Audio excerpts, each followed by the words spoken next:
Ciao! Anche a te magari è capitato di fallire in un progetto o in una relazione, insomma, in qualcosa nella quale avevi speso tante energie e tanto tempo.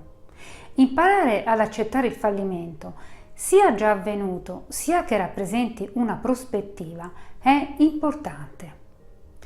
Ecco dunque dei consigli pratici, 6 in preciso, che possono aiutarti a superare un fallimento e a ritornare in pista più forte di prima. Primo consiglio: crea una lista di cose da fare per aumentare la tua autostima. Per avere successo, infatti, devi credere in ciò che fai e per credere in ciò che fai devi avere un'autostima abbastanza alta da permetterti di superare le difficoltà. La domanda è quindi: come aumento la mia autostima?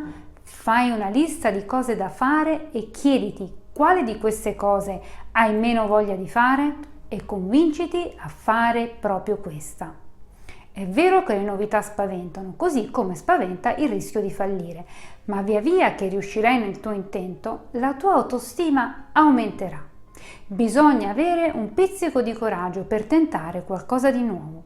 Questo processo ti aiuterà ad entrare nell'ottica che rischiare ed essere coraggiosi non è qualcosa di impossibile e fuori dalle tue capacità. Quando poi ti accorgi di evitare qualcosa, chiediti cosa accadrebbe se tu fallissi. È vero, saresti deluso da te stesso, ma realmente cosa ti succederebbe? La vita andrebbe avanti in ogni caso, stai tranquillo. Domani saresti comunque sempre lo stesso di ieri. E moltissimi effetti negativi, infatti, sono solo spesso nella tua testa. 2. Secondo consiglio: separa il tuo vero valore dal tuo lavoro. Quando fallisci, specialmente nel lavoro, la tua prima reazione potrebbe essere quella di estendere questo tuo fallimento, questo tuo non essere in grado di fare qualcosa, a tutta la tua vita, a generalizzare a tutto il tuo lavoro e a tutta la tua persona in genere. È importante dunque ricordarsi che il fallimento è limitato solo a quello che stavi facendo, non deve condizionarti nel tuo complesso come persona. È normale provare vergogna o senso di colpa, ma ricorda che è vero che il lavoro è importante, sì, ma non è il riflesso di ciò che veramente vali come persona. Terzo consiglio: sviluppa e impara ad affidarti a un gruppo di persone che ti possa sostenere. È importante investire nelle relazioni, nelle amicizie. È importante avere qualcuno con cui parlare, con cui condividere i momenti di gioia dopo un successo o di tristezza dopo un fallimento. In questo modo non sarai più da solo né nel successo né nel fallimento, ma condividerai con qualcuno queste tue emozioni. Avere qualcuno su cui contare, da poter chiamare per esempio quando ti senti giù o quando sei felice, fa sì che anche le persone importanti per te saranno felici dei tuoi successi oppure ti aiuteranno a sopportare il peso di un fallimento. Lascia da parte le persone negative, poi quelle che pensandoci non ti fanno sentire bene. Circondati invece delle persone positive. Ma ricordati che anche tu poi dovrai essere così per loro, come loro ci sono per te. Quarto consiglio: ricordati che alla fine a nessuno interessa dei tuoi fallimenti quanto interessa a te. Nel bene o nel male, tu sei l'eroe del tuo racconto. A nessuno interessa come sei e dei tuoi successi o dei tuoi fallimenti quanto interessa a te stesso. Se ad esempio in ufficio un collega cerca di buttarti giù di morale per un fallimento anche piccolo, cerca di evitare questo tipo di persone, per quanto sia possibile.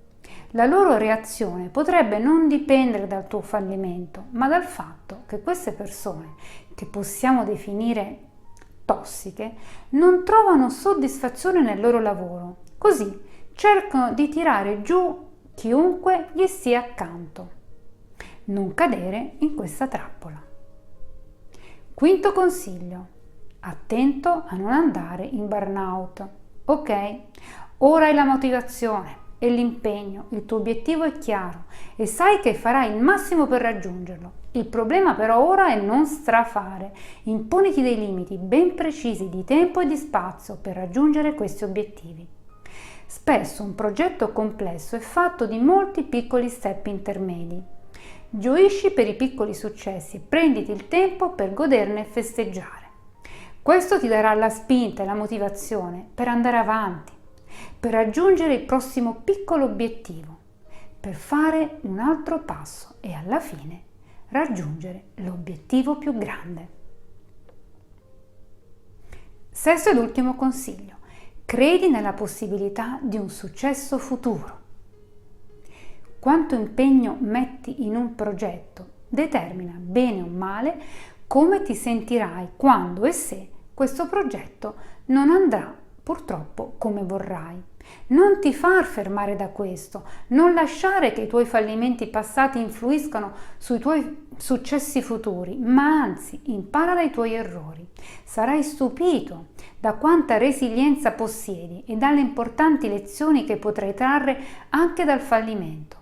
A volte per superare il fallimento ti basterà guardare avanti e sapere che qualcosa di nuovo è sempre possibile. Fallire capita. L'importante è rialzarsi più forti di prima, facendo tesoro di quello che è successo, per trasformare il fallimento in un gradino verso il tuo futuro successo. Vorrei concludere lasciandoti con una frase di Samuel Beckett. Prova ancora, fallisci ancora, fallisci meglio. Ciao, a presto.